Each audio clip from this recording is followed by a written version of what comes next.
All right. I like this delivery. I think you do a lot of things really well. So let's get you started.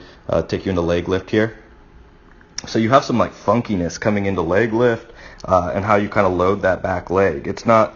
It's hard to tell from this angle. It doesn't appear that you're picking up too much ground with the hips, moving forward and down at the same rate. It's almost like a little bit of a drop and drive hybrid, but you still, it looks like you have just great hip mobility that you're able to continue to kind of let that hip ride and load down the mound. So when we take you forward, like that's a great load position.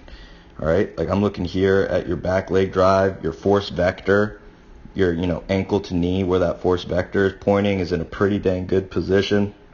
Back leg is still holding torsion. You're sitting into flexion of the back hip. I love how your arm is horizontally abducted and counter-rotated, so you're in a great loaded position. Really coiled your body up effectively and put your back leg in a good position to be able to drive force into the ground and then power the hip rotation.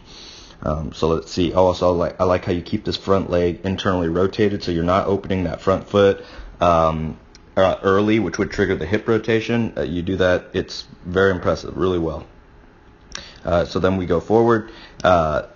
You really into foot strike, which I believe you're hitting foot strike about here. I would have liked to seen more drive and extension. So you really have more of kind of what's a rotational drive leg, where this back hip is really just kind of like spinning, internally rotating, and you're just trying to get that hip into that open position, which is pretty common with guys that are quick guys, and you look like you're a pretty quick guy just based off of your frame. So we see at front foot strike, shoulders are in a great position, shoulders closed position, back hip is slightly late.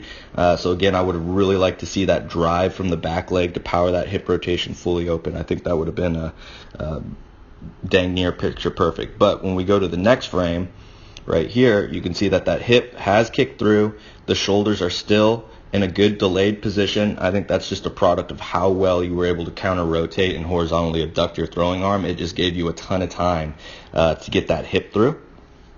Another thing would you might be slightly early trunk tilting. All right, let's go into shoulder rotation. I can't really tell from this angle, but it appears that your shoulders are riding the trunk very effectively. I don't really see.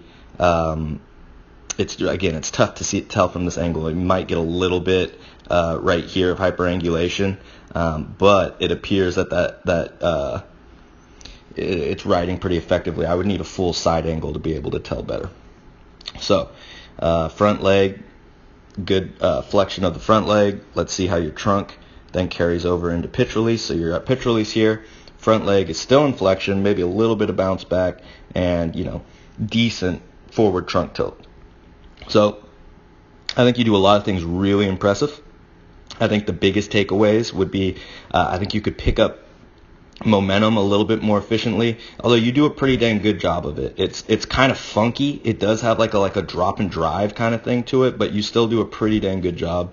I would just like to see the hips move forward and down a little bit more efficiently than what you got going. And well, actually, you do that pretty dang good, man.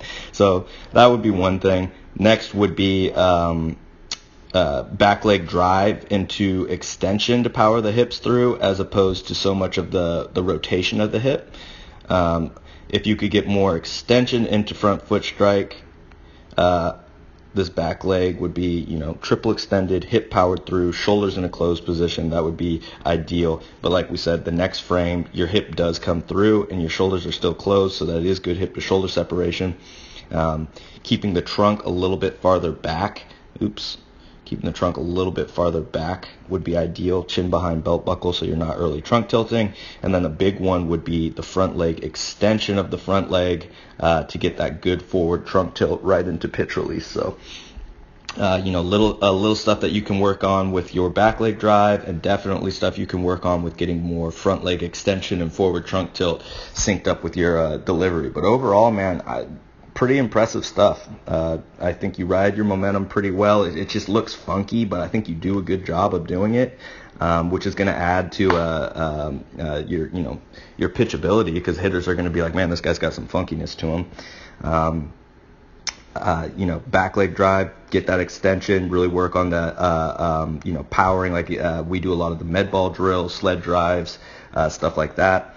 And then front leg extension, just getting faster and more powerful off of that front leg, so you can push energy from the front leg, push that energy from the ground into the front leg, back up into the trunk, and eventually into the ball. If you can sync that up more into pitch release, you're going to have a lot more velocity. So really impressive stuff, man.